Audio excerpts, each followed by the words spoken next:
Hello everybody, welcome to the March 13th through 14th, Thursday and Friday price action review.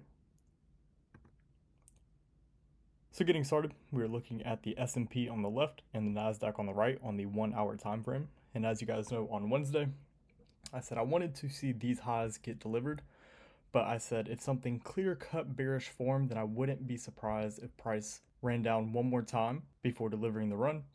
And that is exactly what happened. So we ran down one more time before really beginning the run towards these highs right here. And I still believe that these highs are in the crosshairs and we could see that get delivered earlier on into next week. Now, the thing that was bearish that tipped its hand is for you to find out. That is your homework. So this portion of price action right here, through the lens of the 15-minute time frame, the 5-minute time frame, and the 1-minute time frame, you can look at this portion of price action right here before this run lower, and you'll see why we dropped. And once we created that drop, we formed a non-sequential weekly cycle SMT.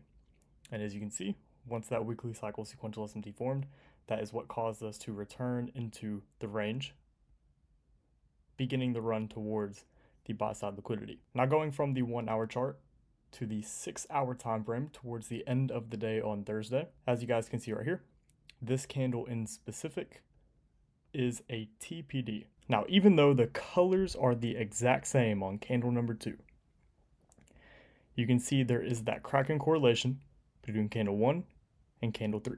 On the Dow, as you can see, candle 3 creates a lower open compared to candle 1, while on the NASDAQ and the S&P, candle 3 creates a higher open compared to candle 1's close. So this is what I mean whenever I say the color of the candle means absolutely nothing. The only thing that matters is a cracking correlation between the first candle and the third candle. And now looking a little bit deeper into that TPD just between the S&P and the NASDAQ, going from the 6 hour time frame back to the 1 hour time frame. Whenever you have 6 hour TPDs, you want to look through it through the lens of the 1 hour time frame. And as you can see here, at the second half of the TPD, we formed that change in the state of delivery right here.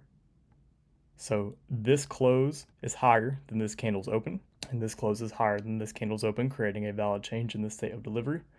So this entire wick right here, that would act as the reversion level.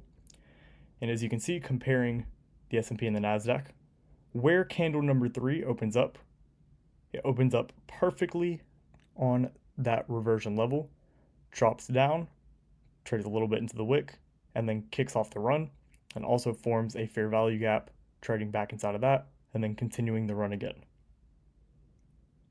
While the S&P opens up a little bit inside that reversion level, drops down a tiny bit, still within the scope of it, and again trades higher, forming a gap, drops inside of that gap, and then trades higher again. So this is another form of a cracking correlation, but you more so use this to gauge strength and weakness, and this is why the NASDAQ was the stronger asset today, because as you can see, this opened on top of the reversion level, while the S&P opened inside of the reversion level.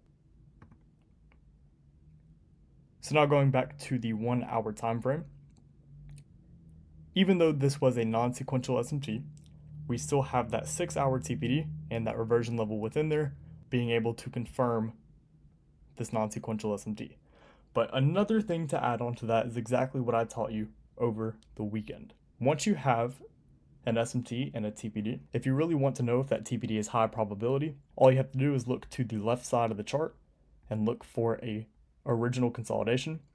And in this case, whenever you have wicks or very large wicks on both sides of the range, you can use strictly the bodies, as you see right here, for that original consolidation, as well as that first phase accumulation. So you have the TPD, the SMT, and then you look for that original consolidation and that first phase accumulation, and then the TPD.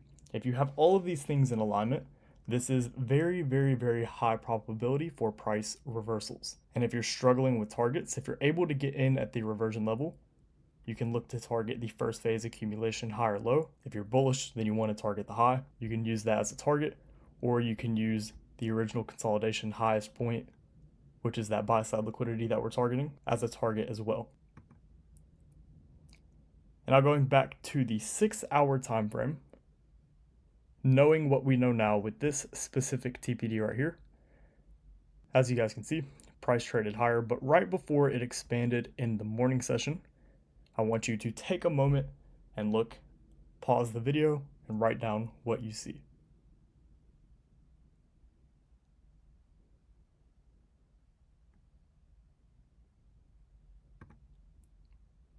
If you said this TPD right here, you would be correct. Now this served as a continuation TPD. As you can see, this open is lower than this close. This open is higher than this close. And this open is higher than this close. So there's a cracking correlation. And the reason why narrative is extremely important is because, as you can see, if you would have followed typical continuation TPD rules, technically it's supposed to form around here somewhere, and then you can ride that to go higher, and there was also no gap to the left of the continuation TPD.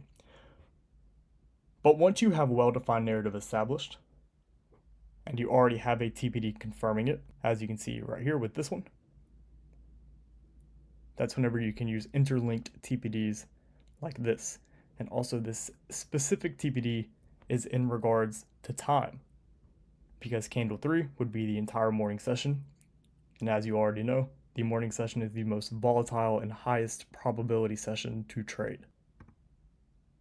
And now going back to the 1 hour time frame, looking at that TPD through the lens of the lower time frame, we can see that within here, there was this change in the state of delivery, creating that reversion level. Candle 3 opens up on the NASDAQ, tags inside of that reversion level, and then continues higher, while the Dow runs this low right here, being the weakest asset, creating the run higher, creating a two-stage cracking correlation, while the S&P trades actually inside that reversion level one more time on a specific candle.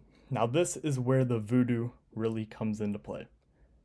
If we look a little bit closer, this specific candle right here that dropped into the reversion level to the absolute tick, and I believe that it does not get much better than this. This is perfection.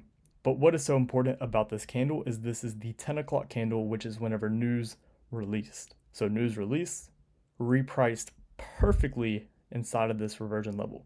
And you're probably wondering, why did the NASDAQ not trade into the reversion level wick? Why did the S&P trade into the reversion level wick? And why did the Dow run this low right here? Remember earlier on in the video, whenever we said that the NASDAQ is the strongest, and we got that information through the opening price of candle 3 on that initial TPD, that is how you're able to see stuff like this. But hopefully you all found this one insightful. I will speak with you all in the next live stream. Good luck and enjoy your weekend.